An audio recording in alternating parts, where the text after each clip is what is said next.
abonne-toi et active la cloche pour être notifié des futures vidéos. Bonjour, ici Nico pour une nouvelle vidéo. Alors, aujourd'hui je vous présente la T-Rex Ultra. Alors à la base j'étais parti sur une T-Rex 2. Elle est indisponible sur le site. Pourquoi? Parce qu'ils ont fait carton plein avec. Donc du coup ils en ont vendu des centaines et des centaines. Donc impossible de la trouver. Donc je me suis rabattu sur la T-Rex Ultra. Elle est un petit peu plus chère. Par contre, niveau finition, ça n'a rien à voir. Là on est vraiment sur un cadre, des bordures, un montage en acier inoxydable. Elle est avec la norme 1000 STD. Donc elle est compatible avec la boue, avec le sable, avec l'eau de mer. Elle est compatible avec... voilà, elle est vraiment étanche à tout, poussière, etc. etc. Donc c'est super intéressant. Donc je l'ai pas mal utilisé ces derniers temps pour faire de la randonnée. Donc au-dessus j'ai mis une vitre de protection. Donc ça c'est un petit peu dommage. Ils n'ont pas prévu une vitre anti-rayures. Alors autant le contour, voilà, vous pouvez le voir, il est en acier, donc ça, il n'y a rien à dire. Ils ont fait la petite bordure ici, là, qui permet de protéger l'altimètre barométrique. Donc vous avez deux boutons physiques de ce côté-là. Vous avez deux boutons aussi de ce côté-là. Donc tout simplement, bah, c'est marqué dessus, hein. Up, c'est pour monter, down, c'est pour descendre, back, c'est pour faire retour. Et sélectionner, c'est pour valider.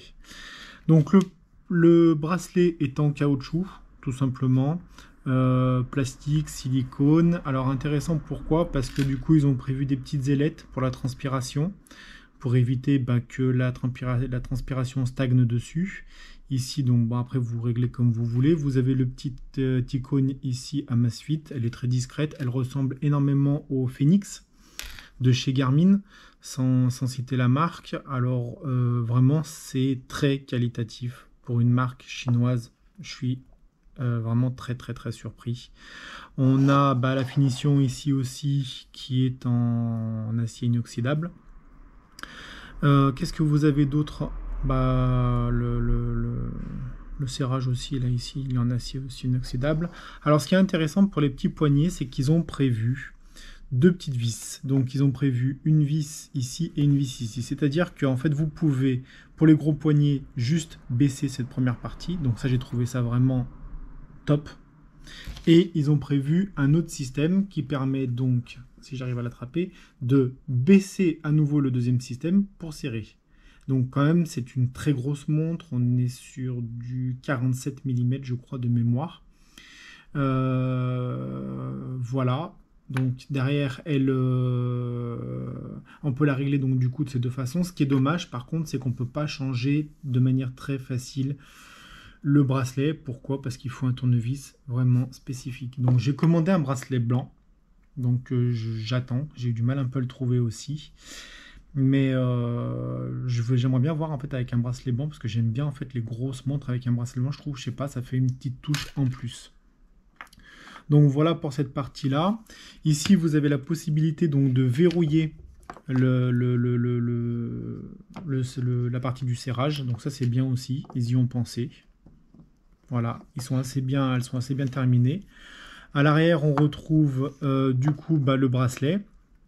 Ici, on retrouve le capteur, donc qui est capteur SPO2, fréquence cardiaque. Et je sais plus. Et ici, alors, vous avez ici et ici deux tétons qui vont vous permettre en fait de charger. C'est un chargeur à induction. Et du coup, en fait, vous venez en fait tout simplement aimanter votre chargeur dessus. Donc ça passe par-dessus comme ça. Et ça vient s'aimanter de chaque côté pour pouvoir venir charger sans toucher le capteur. Voilà pour l'arrière.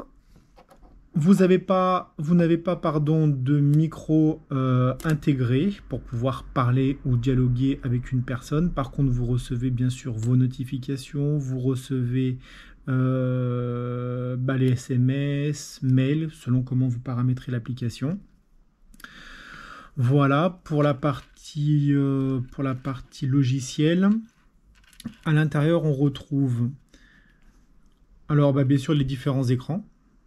Donc ça, suffit juste de sélectionner. Donc bon, ben, des écrans, vous en avez un grand paquet. Il y a même une application, si vous êtes intéressé, je vous la donnerai, pour pouvoir sélectionner les différentes watch face qu'on peut avoir directement sur la montre et sur l'application.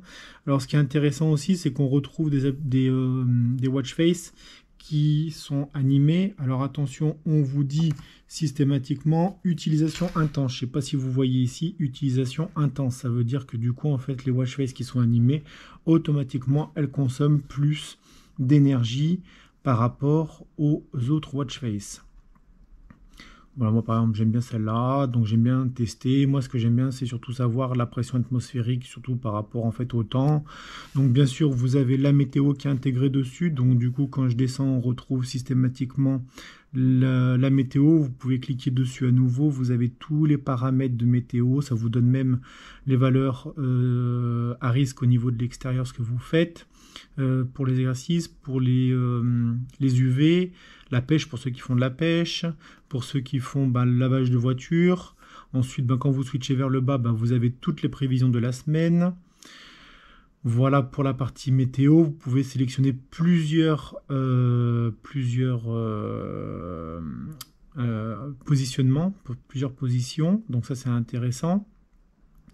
Les alarmes de programmer, donc ce qui est bien c'est qu'ils ont mis aussi, je vous montrerai tout à l'heure, une partie où on peut programmer, carrément un programme complet où la montre s'éteint, s'allume au bon moment, elle nous prévient d'aller nous coucher en fonction de l'heure.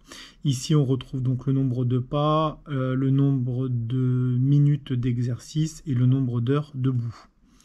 Voilà, le stress, donc en fonction de la montre qui est portée, donc en général on tourne aux alentours de 50. Et plus vous montez, du coup, moins c'est bon. On peut lancer des tests, ça je vous montrerai ensuite. Le sommeil, donc c'est dans cette partie-là qu'on va retrouver donc le partie programme. Donc le sommeil, combien j'ai dormi, comment j'ai dormi, mon rythme cardiaque bien sûr en rouge. Mon score de sommeil, le score de sommeil qui s'affiche ici, que vous retrouvez sur l'application. Vous avez donc toutes les phases de sommeil, c'est-à-dire la partie REM, la partie sommeil profond, la partie sommeil léger et le nombre de fois éveillé. Donc tout ça cumulé, ça vous donne des paramètres supplémentaires pour une partie que je vous montrerai encore après. Donc pour la partie sieste, ça c'est super intéressant pour ceux qui font la sieste. Alors ça, bon, je ne le savais pas. Je l'ai pas mal utilisé pour les vacances. On retrouve toutes les siestes qui s'affichent, combien, le temps. Donc il ne faut pas dépasser entre 10 et 20 minutes de sieste. Donc moi ce que je faisais, c'est que je mettais des comptes à rebours sur la montre directement de environ 40 minutes, le temps de s'endormir, s'assoupir, de, on va dire, se reposer et ensuite de pouvoir après se réveiller tranquillement. Donc on peut afficher donc toutes les applications dans l'application mobile ou la partie paramètres, c'est celle-là qui m'intéresse. Donc on peut programmer un sommeil. Donc ça c'est ça qui est super intéressant. Donc moi par exemple je me suis fait mon programme, donc je sais qu'à partir de demain ma montre va s'arrêter ce soir à 22h30. Elle va reprendre, elle va me réveiller demain matin à 7h. Donc on peut en ajouter plusieurs. On peut mettre des alarmes de réveil et on peut faire un rappel de l'heure du coucher. Donc c'est super intéressant parce qu'on peut monter donc de 15, 20, voilà, jusqu'à 30 minutes à l'avance. Donc la montre vous prévient quand il est temps d'aller vous coucher systématiquement. Voilà pour cette partie-là. Ensuite, on retrouve bien sûr la fréquence cardiaque, l'oxygène dans le sang, la partie relaxation, si vous voulez vous relaxer grâce à la montre, la charge d'entraînement. Alors ça c'est intéressant, j'ai pas pu le faire moi récemment, c'est date de 2-3 derniers jours, mais pendant les vacances j'ai beaucoup testé la partie, charge d'entraînement par rapport, j'ai fait pas mal de randonnées, donc j'ai vraiment utilisé l'application, j'étais monté assez haut, d'ailleurs j'étais assez fier de moi. Voilà, ensuite bien sûr vous avez le calendrier, vous pouvez rajouter ou enlever des choses au niveau de l'intérieur. Donc ce qui est dommage c'est qu'on ne peut pas faire de retour comme ça, il faut descendre jusqu'en bas et là vous pouvez revenir à l'heure. Ensuite, vous avez En swipant de droite à gauche, vous avez donc mesure en un clic, c'est ce que je vous disais tout à l'heure. Donc là, à partir de là, vous pouvez mesurer plusieurs choses. Vous pouvez mesurer le SpO2, donc l'oxymétrie dans le sang, la fréquence cardiaque, le stress. Alors je sais plus, il y avait la fatigue, enfin je sais plus, il y a pas mal de choses franchement dessus. Voilà, donc là on peut revenir en arrière. La partie exercice, donc ce qui est intéressant, bah, c'est là où justement en fait vous avez marche, tous les exercices que vous pouvez mettre, il y en a un long paquet, franchement vous avez tous les sports d'eau, vous avez tous les sports d'extérieur, vous avez... je crois que c'est assez multisport, c'est pour les triathlètes, ou il y a triathlon, je sais plus, je l'ai vu, mais en fait il y a pas mal de choses en fait dessus. Voilà, on peut rajouter encore, voilà, si je fais ajouter... Vous avez donc 7 entraînements pour tout ce qui est marche et sport athlétique. Vous avez 4 entraînements en plus pour le cyclisme, pour la natation, pour les entraînements d'extérieur, pour les entraînements en salle, pour la danse, pour la boxe, pour les sports de ballon, les sports aquatiques, sport de neige, sport extrême. Voilà, c'est très très complet. Pour la plongée, parce qu'elle est prévue pour la plongée. Voilà. Voilà. On revient... Comme ça, je ne paramètre pas. Ensuite, donc la fréquence cardiaque, c'est assez juste. Pourquoi? Parce que bah, du coup, je la teste avec une Apple Watch aussi au poignet. Donc du coup, j'ai fait pas mal de tests ces derniers temps. Et là, c'est juste, franchement, que ce soit pour le sommeil, pour la fréquence cardiaque, vraiment pour tout, elle est vraiment très très juste. Donc bien sûr, le stress, l'oxymètre dans le sang, les historiques des exercices, les activités du jour, où on en est, le nombre de pas... le temps de brûlage de graisse, le temps debout, bref, il y a pas mal de choses, le statut d'entraînement. L'état de préparation, voilà. Alors c'était sur ça que je voulais revenir. L'état de préparation, c'est quoi? Ben, tout simplement, en fait, plus vous dormez, plus vos ronds sont dans le bleu, comme je vous ai montré au début de la vidéo, vous pouvez revenir si vous voulez. Quand on clique sur état de la préparation, ça va nous donner un chiffre. Donc ce score, il est à 84. Ça veut dire que du coup, en fait, plus on va monter, plus c'est bien, moins on dort, plus il va descendre. Plus il va descendre, donc moins on sera opérationnel pour pouvoir se préparer. Pour pouvoir se préparer à une activité sportive. Voilà, qu'est-ce qui contribue? Donc du coup, vous voyez, donc conditions physiques, je suis optimal aujourd'hui. Récupération mentale, c'est optimal aujourd'hui.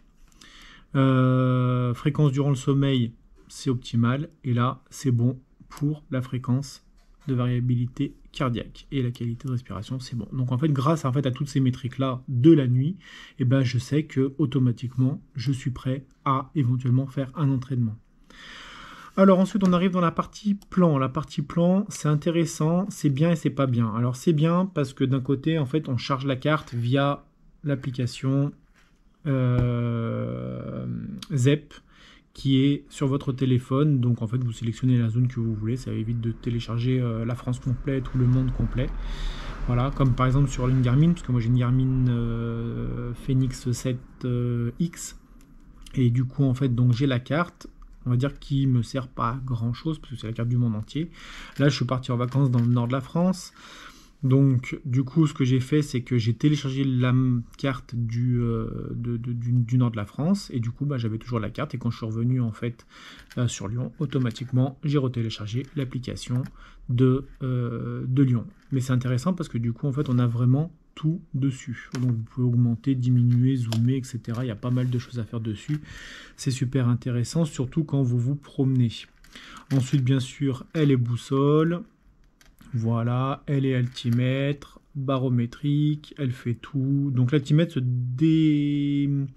dérègle de temps en temps, je ne sais pas pourquoi. J'avais le même problème, de toute façon c'est un peu partout pareil, que ce soit sur la Huawei j'ai des problèmes, sur la Garmin j'ai des problèmes.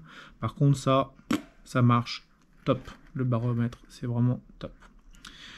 Voilà, qu'est-ce qu'on a d'autre? Ben, on revient sur l'altimètre de manière présentée un peu plus détaillée. Donc du coup, on sait qu'on est à 994. Donc là, la pression, elle est descendue un petit peu. Voilà, ça marche. C'est plutôt ça qui va venir se dérégler. Donc après, vous avez la possibilité de le régler manuellement si vous connaissez la hauteur, l'altitude à laquelle vous vous trouvez selon votre ville. Vous pouvez utiliser le GPS. Alors je l'ai utilisé, il faut vraiment être... Je l'ai utilisé au bord de l'eau, ça n'a pas marché. Alors très étrange, alors qu'au bord de l'eau, il n'y avait pas d'immeuble, il n'y avait rien du tout. On était vraiment au milieu de nulle part. ça va pas marcher. Et bizarrement, en fait, en ville, ça fonctionne. Alors qu'ils disent qu'il faut vraiment s'éloigner des bâtiments. Je suis assez... je sais pas, c'est bizarre. Bref, voilà pour cette partie-là. Ensuite, on retrouve l'application météo que je vous ai montré tout à l'heure, l'alarme, l'agenda, donc qui est connecté avec votre téléphone, qui vous permet donc de voir au jour le jour tout ce que vous avez à faire. Lune et soleil, ça c'est pour voir du coup le soleil où il se situe. Vous avez donc la lune, pareil, où elle se situe, à quelle heure elle va se coucher. Bref, pareil pour le soleil. Et les marées. Alors, les marées, c'est bien, encore une fois, et c'est pas bien. C'est bien, pourquoi? Parce que du coup, où j'étais, il y avait des marées. On était dans le nord, on était du côté de la Bretagne, vers Lannion. Lannion, il n'y a pas de base qui donne les marées. Donc, au final, j'avais cet écran-là qui me disait sans arrêt aucune marée pour aujourd'hui. Donc il fallait que je me branche sur la station qui était peut-être à 7 ou 8 km pour avoir des données de marée. Donc dans ce cas-là, par contre, ce qui se posait problème, c'est que la météo, c'était plus la météo de là où j'étais, mais c'était la météo de la station météo, de la station qui donnait les marées à 7 ou 8 km. Bon, vous dire, c'est à peu près pareil. Mais c'est dommage que ça puisse pas avoir un effet un peu plus large. Par exemple, si on prend Huawei, je l'ai testé sur une GT3, et la GT3, l'avantage c'est qu'en fait elle donne les marées en fait du plus proche. Donc on garde la météo de là où on se situe, mais par contre on a quand même des données de marée. Voilà, donc ça c'est un petit peu dommage parce que moi ce qui m'intéressait c'est savoir à quel moment je pouvais aller à la plage et pas à quel moment je pouvais pas aller à la plage. Mais bon, voilà, bref. Ensuite donc la qualité de respiration c'est pour savoir si vous avez besoin de vous reposer ou pas. Compte à rebours on présente plus, chronomètre on présente plus. On peut utiliser caméra à distance pour tout ce qui est iPhone, ça marche. Samsung, ça marche. Trouver son téléphone, ça marche aussi. Ça, c'est quand vous le perdez, donc c'est super intéressant. Liste de tâches, ça, il faut rentrer les tâches dans l'application ZEP. Et c'est l'application ZEP qui, elle, vous donnera la liste des tâches quand vous cliquez dessus. Vous pouvez contrôler la musique. Donc ça marche aussi assez bien. Franchement, surtout quand moi, j'ai utilisé Spotify, ça marche. Alors, PAI, c'est personnel artificielle intelligence. Donc en gros, c'est des points que ZEP ils ont mis en place tout simplement et qui vont vous permettre en fait de donner un nombre de points qu'il va falloir gagner dans la journée. Donc je crois qu'en moyenne il faut en gagner une centaine. Donc 100, je peux vous dire que même en faisant des randonnées, j'ai pas réussi à les gagner. Je crois que le maximum que je suis monté c'était à 60 ou 70. Donc là, à moins d'être faire du running de très haut niveau, franchement moi je les atteins pas du tout parce que je suis pas un gros sportif, d'autant plus que là la rentrée va approcher donc ça va être encore plus compliqué. Voilà, donc c'est pour ça que du coup je monte pas tant que ça, mais voilà, sur les 7 derniers jours c'est assez faible. Mais est-ce qu'on peut voir? Non, on peut pas voir. Donc voilà pour cette partie-là. Donc le coach ZEP, donc c'est un coach un peu comme si vous connaissez par exemple Polar, ils vont vous dire quoi faire et comment le faire, le nombre de minutes d'activité qu'il va vous falloir dans la journée aujourd'hui, qu'est-ce qu'il va falloir faire, pourquoi, comment, etc. Pour pouvoir rester en forme. Alors des fois je ne l'ai pas utilisé, soi-disant c'est un peu comme un assistant avec lequel on peut parler, mais ça je l'ai pas utilisé, je trouve pas ça hyper intéressant, surtout pour une montre de randonnée, je vois pas trop l'intérêt, mais bon après chacun voit midi à sa porte. Dans les paramètres, bien sûr vous pouvez régler donc les cadrans de la montre. Elle est Wi-Fi, ah oui ça j'ai oublié de vous dire, elle est Wi-Fi. Alors elle est Wi-Fi uniquement pour la carte, pour télécharger les grosses cartes, parce que les cartes sont quand même assez lourdes. Donc voilà, donc c'est pour ça qu'en fait ils ont mis une option Wi-Fi, ça marche très bien quand ça se connecte, il n'y a pas de souci avec ça. Bon, Bluetooth on dit pas, affichage, luminosité, durée d'affichage, alors ça je vais vous le mettre comme ça, au moins on va style, choix du style. Alors c'est assez compliqué d'être sur le côté et de pouvoir programmer toute la journée disponible, on va essayer ça, voilà. Oui, je teste des nouvelles choses avec vous. Levez le poignet, voilà, ça c'est pour l'affichage, vous avez pas mal de choses. C'est assez C'est assez complet, franchement, c'est assez complet. Donc là, ils disent vibreur et son. Alors, quand on dit son, j'ai longtemps cherché ce que c'était le son de la montre. Le son de la montre, c'est un peu comme sur les Casio à l'époque, c'est le bip. C'est-à-dire que quand ça va se connecter à Internet, pas Internet, quand ça va se connecter... Ah bah, il y a un écran, d'accord, je savais même pas. Alors du coup, quand ça va se connecter, par exemple, au satellite, ça va faire bip, vraiment comme sur les Casio, c'est le même bruit que les bips. Quand vous allez arriver, par exemple, faire un kilomètre, selon comment vous la paramétrez, de marche ou d'exercice ou n'importe quoi, ça va faire bip. Donc voilà un petit peu, c'est ça en fait le son et le vibreur. Voilà, les exercices, bah, du coup, c'est comment vous paramétrez vous les exercices. Les accessoires, vous pouvez enregistrer des accessoires qui sont extérieurs, comme par exemple, je sais pas moi, vous allez à la salle de sport, vous avez un accessoire qui est compatible avec votre montre, et bah du coup, là, ça peut fonctionner et vous avez donc les données d'activité et là-dessus et sur l'appareil directement. Préférences, c'est les préférences du compte. Les autorisations, c'est ce que vous accordez vous. Alors, gestionnaire de batterie, on y arrive. Alors, en batterie, ce qui est intéressant, c'est quoi? Donc là, vous voyez, elle a 64%. Je l'ai chargée il y a 5 jours. Niveau autonomie, elle est donnée jusqu'à 20 jours d'autonomie. Alors, 20 jours, vous allez me dire, c'est énorme. C'est très, très, très, très, très énorme. Voilà, moi, je tourne aux alentours entre 7 et 10 jours. Parce que je l'utilise beaucoup, enfin je l'ai beaucoup utilisé pendant les vacances en GPS. J'ai fait pas mal de randonnées. Voilà, on est plus entre 7 et 10 jours. Bah là, ça fait 5 jours, on a 64%. Peut-être que je tiendrai peut-être 12 jours, 13 jours là. Sachant que voilà, plus on allume l'écran, plus on regarde l'heure, plus ça consomme. Moi, au niveau des paramètres, j'ai le SPO2 activé tout le temps. Le fréquence cardiaque, toutes les minutes, en gros c'est tout le temps, parce que ça on peut mettre à 2 minutes je crois, 5 minutes, 10 minutes ou jamais, donc ça c'est pour les paramètres voilà, qui sont, voilà, on voit, c'est suivi actif de la fréquence cardiaque, donc tout le temps, suivi automatique de la SPO2 pareil tout le temps, suivi automatique du stress tout le temps. Moi en fait moi c'est tout le temps, comme ça au moins il n'y a pas de truc, moi je surveille vraiment tout le temps. Les plans, bah, c'est les fameux plans que je vous ai dit tout à l'heure, ce que j'ai téléchargé, et puis système, c'est les mises à jour à propos du logiciel de la montre, etc., la réglementation, bref, redémarrer, et tout ce qui va avec. Voilà pour cette partie-là. Ensuite, qu'est-ce que vous avez? Si on balaye vers le haut, donc là, on voit qu'elle n'est pas connectée, je ne sais pas pourquoi. Il faut laisser, malheureusement, sur iPhone, il faut laisser l'application ZEP ouverte pour qu'elle puisse être connectée. Donc là, j'ai dû la fermer sans m'en rendre compte. Sinon, au niveau du volet, vous pouvez le paramétrer comme vous voulez. Donc moi, j'ai mis la lampe en 1. Donc avec l'écran, ça sert de montre, ça sert de lampe torche, pardon. Ici, on a la date, on a le réveil, le minuteur, le Bluetooth, le Wi-Fi, verrouiller l'écran, la batterie, les paramètres. Et j'en ai fait un deuxième avec mon altitude barométrique. Ça doit être le chronomètre, trouver mon téléphone, ça c'est pour la nuit, ne pas déranger, ça c'est l'éclairage automatique pour allumer et pour éteindre automatiquement la luminosité de l'écran, ça je me souviens plus. Ça c'est le mode cinéma comme sur l'Apple Watch. J'en vois pas trop l'utilité, mais bon, j'ai trouvé ça joli en icône, donc je l'ai mis, c'était plus pour compléter mon écran. Ça, c'est pour le mode sommeil, donc quand vous dormez, vous appuyez dessus, ça la met en mode sommeil automatiquement. Et ça, alors c'est pour mettre en mode rouge. Alors, j'ai pas compris.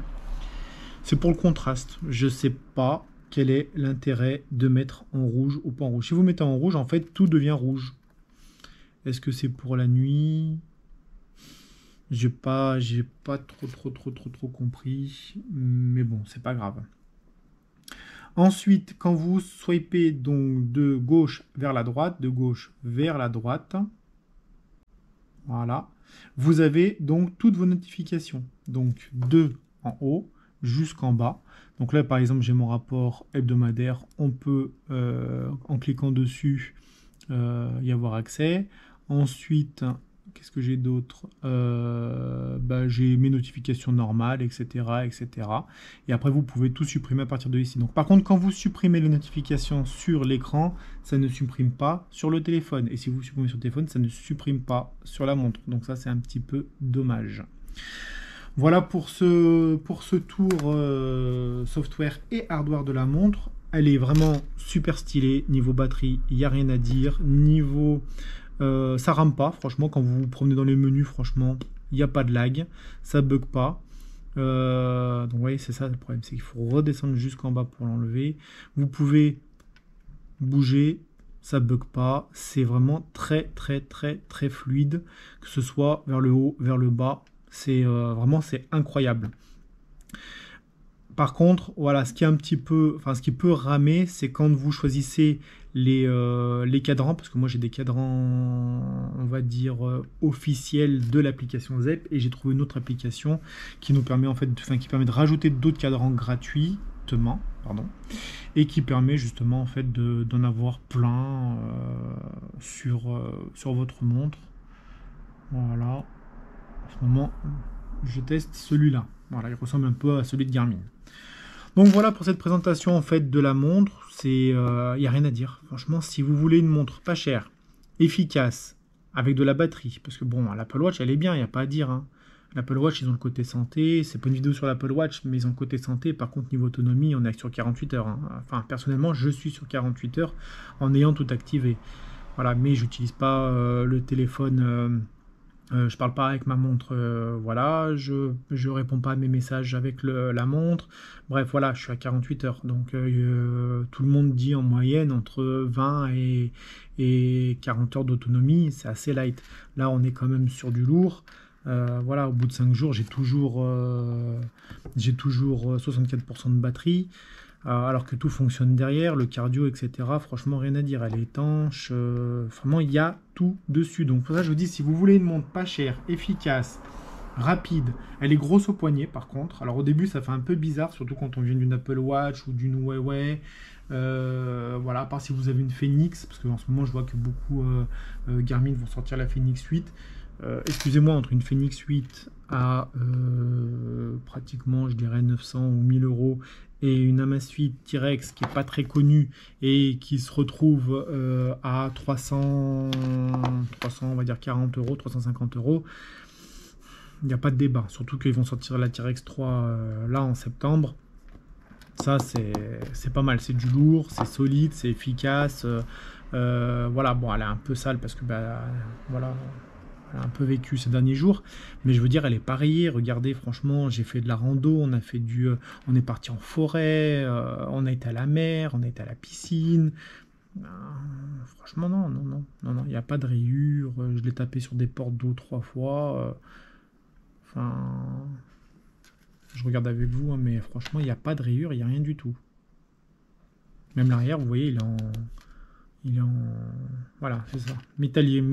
Military grade. Voilà. Donc elle est bien prévue vraiment pour tout le côté vraiment solidité, randonnée, pêche, chasse, ce que vous voulez, etc., etc. Voilà, vous avez le top avec un écran tactile, parce que moi je voulais un écran tactile parce que je m'y suis habitué malheureusement, contrairement à la Phoenix 7 que j'ai, et bah elle est bien, mais du coup j'ai pas d'écran tactile, l'écran il est fade. Là on a un joli écran, c'est clair, c'est lumineux, la luminosité s'adapte en fonction de la lumière. Par exemple, si j'éteins, boum, on va voir automatiquement que la lumière elle va se réduire. Donc là on va essayer de le réduire un petit peu encore plus. J'essaie de vous le réduire au maximum. Voilà. Donc là,